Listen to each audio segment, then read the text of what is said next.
by 2030.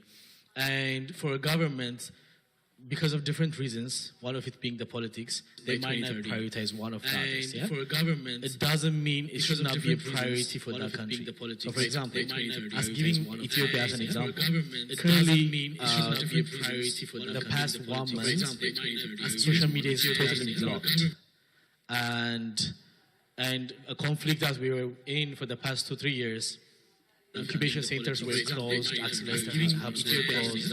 So young people with ideas, with business ideas, or with tech entrepreneurs, the opportunities getting reduced because of the conflict. And access to education and some of the things might not be a priority for that country. And that I don't think that is right. And for Sustainable Development Goals being a standard for all countries to follow, it would give them, it's more of push and pressure for governments. So whether they prioritize it or not, it can be more of a standard for governments, especially governance people. Thank you. Thank you so much. Thank you so much. I think we have a. Oh, is that her? She's going already. Oh, we had someone at the back that wanted to contribute, but maybe we'll come back to them later. No, thank you so much for sharing that experience from Ethiopia. Really powerful there. So talking about empowerment, no initiative can be effective without considering its impact on women and girls. Let's hear about this from Friza Tanzi of Bangladesh. Tanzi, please share a few words about yourself.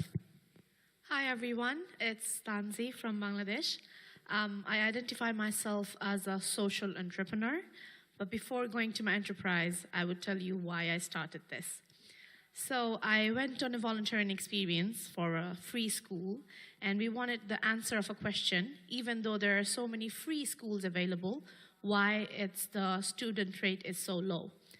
And the one thing that struck me, that in villages of my country, in remote areas of Bangladesh, the families, they send their children to work instead of school. Still, they would not consider the women of the family, the mothers of the children, as an asset who can earn and run the family. And this somehow, because I was so young back then when I started, I was just 19, and I had this very positive rage inside me that why is that? Why cannot you just look at women as someone who has potential to earn and to run the family? So I started this organization. I named it Pratibha. Pratibha, it's a Bangladeshi word, which means talent. And all I wanted to do is nurture the talent in rural women so that they have a voice and they get the chance to earning opportunities.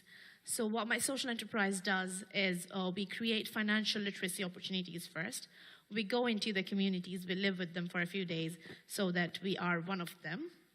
Then we start talking about how women have the same rights and responsibilities in a local community, and we provide financial literacy training. Once the women are ready to take the next steps towards their financial independence, we start giving them building capability trainings. So we give them trainings such as sewing, tailoring, crocheting, knitting, hand painting, every talent that women are generally. We do have. We are creative, aren't we? All the women in the room make some noise. So I didn't want to show them how to run a computer. That's not necessary. Women in general in rural areas, they have so much talent in them. We can just use that with the global market to make them use that skill to earn some extra money so that their children can go to school. So we started the capacity building trainings. And after that, I stopped for a week and I thought, now what? Now they know how to sew, how to stitch. But if they do not get the marketplace, because no one from the city would go to a village to sew their dress from an artisan. So then I came up with the marketplace, which is named the same, Pratibha, where we connect the rural artisans with the global market buyers who would actually pay some extra to ensure that every rural woman has a sustainable earning opportunity. So yeah, that's what I do. I would like to add something to that. I'm also representing today an organization called Movers Program. We have a few movers here in this room. Movers Program is co-initiated by, Movers program is a program of Youth Collab. Youth Collab is co-initiated by UNDP and City Foundation. We prepare the training for the trainers, youth-led movement, where we give the training to the young people about sustainable development goals, about 21st century skills, and the entrepreneurial mindset training. Till now, we have empowered 5,000 youth all around Asia and Pacific. So yeah, thank you. Thank you. Where are the movers? Can we get that? Woo! Okay, the movers definitely. They're definitely here. Thank you so much. Thank you so much, Tanzi. You believe in nurturing and encouraging the individual growth of others, and you value the importance of the people's power to make positive change at a much wider scale. In your experience, what are some of the best practices in delivering social change projects, and how did individual impact, like such a small action, exceed and impact a whole community? Thank you for the question. I would say the best practice for social change projects is collaboration. And when we talk about collaboration, we always think, oh, I have to collaborate with government, with higher levels, with some INGOs, but that's not necessary. Collaboration, cooperation, it can be in the very small stakeholders level. It means the beneficiaries, starting from the local leaders to the local politicians, to small NGOs, to the fellow change makers. Everyone should be there. So I believe this practice of collaborating with all kinds of stakeholders of a community has made me a successful entrepreneur to some extent. I would tell you why. Because as in this world, we have very similar global crises, and it means we have similar goals to achieve. So if we can be good together, we can achieve the goals faster, right? So collaboration makes that very easier, because we can actually, by the collective efforts, we can stop conflicts at a very early age. We can find out the perfect resources when collaborating. And also we can tap into the mutual interest. So it's not someone supporting me, but it's working together to get what we want to done for ourselves. So I believe, yes, that is one. In my case as an entrepreneur, in my whole entrepreneurial journey, I received a multi-dimensional support from not only the local government, but also from UNDP in my region, from the local leaders. So all we had to do is mobilize the changing mindset within the local leaders, and boom, the work is done. I don't have to really do so much things, because once you tell the local people, hey, you have the problem and maybe I can help you to solve that, they will be in the movement with you. So yes, collaboration is the key. Thank you so much. Thank you so much, Tanzi. Now we move to Ruben Sapatulu of Zambia. Ruben, please introduce yourself. Hi, everyone. Can I hear the voice of a youth in here? Okay, so my name is Ruben Sapetulu, and I identify as a social justice activist, as well as a human rights defender. And with my journey, I've just pretty much focused my work on creating platforms and spaces for meaningful youth engagement. And that is actually due to the fact that the country where I come from, with the recent years, we've actually faced a number of cross-cutting issues Could the distinguished speaker please move his microphone further away from his mouth? Thank you. Agenda of the nation. So I'll pretty much just base my introduction on that. Thank you. Thank you. Well, by your humility, you're forcing me now to read out your CV, which I will. Ruben is an educational sociologist, as well as the youth activist that he said that he was, passionate about social change, founder and board chairperson of Rethink Youth Platform, also serving as Deputy Secretary General for the UN Youth Association of Zambia, is currently the hub lead for the Youth Dialogue Program on SDGs, which is a hub activity under the Action Aid Global Platform Zambia. Also, you're a peace ambassador under the Global Peace Chain and the international and in the International Peace Youth Group. You're also part of MIET Africa Future Life Now. So if anything deserves a round of applause, I think it's now. All right. Ruben, from your wealth of experience, can you tell us more about the creation of platforms for youth engagement. Give us an overview of what works, what doesn't work, what we need to really engage youth today. Okay, so I'll first of all start with the background, like I earlier alluded to.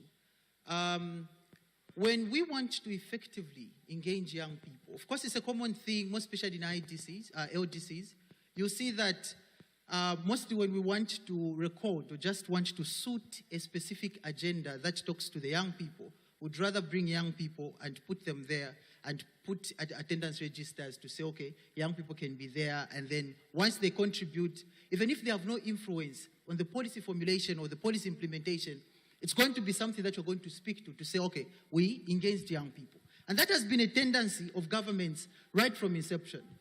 But when I identified or probably just saw it, even how I myself was tokenized to some extent, where I was, required to penetrate a certain space, and then after penetrating that space, people went ahead.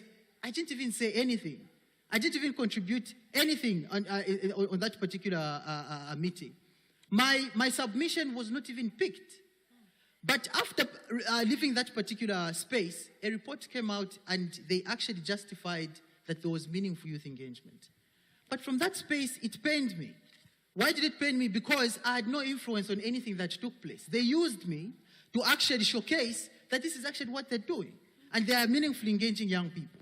But then I asked myself another question to say, okay, fine. What repercussion does this have on my future and the future of other young people that are finding themselves in such spaces such as this one?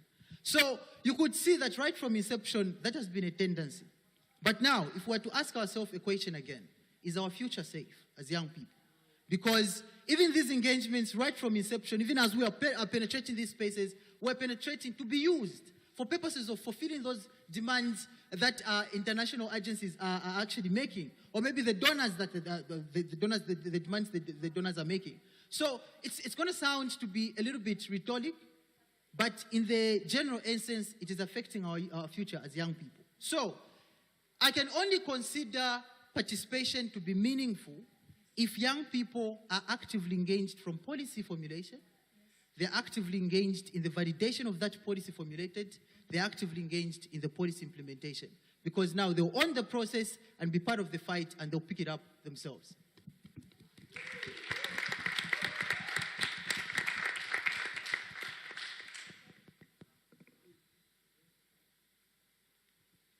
Okay, next we can go to DRC with Michael. Just before we do, I just want to thank you so much for your point about tokenization. And I'll open up the floor maybe after Michael speaks to hear from the audience, because I could hear a lot of clicks. So I think that really resonated. So if anyone wants to share a bit about that or any advice for stakeholders in that regard, there'll be space for that. So prepare your comments so that you can be brief when it comes to that point. So now, last but not least on the panel, we go to DRC with Michael. Michael, please tell us about yourself. Hello. Okay. Thank you very much for having me here. My name is Michel Lunanga. You can also call me Michael. I was born in Bukavu, but I grew up in Goma, which is a place where there are so many different conflicts and problems, and which is known now as the most dangerous place in the world. And which could be also not true. We will go through that. But I'm also a founder, CEO of LTA, which is a non-profit organization that is using arts to empower lives in DRC. I'm also the contributor as the photojournalist and multimedia producer of IFP, Doctor Without Borders, and Getty Images. Yeah, and also I am the Canon trainer, which I'll be also presenting here for the sessions of storytelling. Thank you so much. We want to ask you on the point of storytelling. Can you, it can be an extremely powerful tool for young people. And in your experience, can you share with us some ways youth are showing their impact through photography, storytelling, and other ways of art? I can say that storytelling is a way of understanding other people. So when we create stories, we usually put ourselves in people's shoes to understand their situation or to be their voice when they have no voice. So talking about storytelling, I remember in 2002 when there was the eruption of Nyiragongo in my country, which is also one of the active volcano and also dangerous in the world. We were too young, and it was really a hard situation for my family because I grew up with one single mom with 7 kids who actually helped us to become big and to be men and to know how to fight in this world. So when that story happened, I wasn't a storyteller. I was just like a refugee, like other people right now in my country, because my country is now experiencing ongoing conflicts and between Rwanda and Congo, and it's a situation that people have been neglecting, which is actually hurting most of my people in my country. And coming here, I feel like I am their voice because they have the story. I've been telling story for these international newspapers, and for me, remembering the old story of Nyiragongo and today, I remember I wasn't a storyteller, but right now I was like, when the second eruption happened, I was the one who was there, the beginning to the end, creating stories. And when I create stories, I actually show the true story. It's beautiful to see the Congolese person being on the field, creating their own story. It's one of the things we have been dreaming in my country, and it's made me feel really happy. And for me, I feel like being a storyteller is really seeing the situation around you and be the voice for other people. Yeah. Thank you so much, Michelle. And I don't know if anyone else wants to share on some of the points that have been shared by our panelists. So themes of youth advocacy, meaningful youth engagement. If there's anything anyone would like to just briefly share, any comments anyone has, this would be a good time to share that. I think OHLLS did a storytelling competition in the build-up to this youth forum. So I think we have a lot of youth here who are amazing storytellers. Who has the mic, please? Okay, so we start here and then we go down. Okay. Sorry. Hi again, my name is Hadi from Direct Aid Society, or Direct Aid Organization in Kuwait. I want to go to the point of Somalia, and the point he made is actually amazing, as a lot of international non-government organizations are focused on their own agenda, making whatever is suitable for their agenda applicable to different countries who are still developing or among the least developed countries, as the theme goes on. However, for us in Direct Aid, and I think it's a concept that could be applied to a lot of the international organizations, is we establish offices in the countries, have people from the country itself work in these offices, help us understand what are the needs of the communities in the city or the country or the villages that we work in. For example, in Somalia, we established a university. And I don't know if you're aware, but our CMAD University, which is a medical practicing university, to which our CEO, when he visited Somalia, he actually got sick. And one of the doctors that work in the practicing hospital in CMAD University was actually one of the youths who was an orphan that we took care of. So establishing education programs that empower the community, empower the country and the people of the country is one way to look at it, but that cannot be done without knowing the need of the country itself. Thank you so much for that input, and especially building on the themes of collaboration, co-design. Yes, please. Just to interrupt, sorry to interrupt you.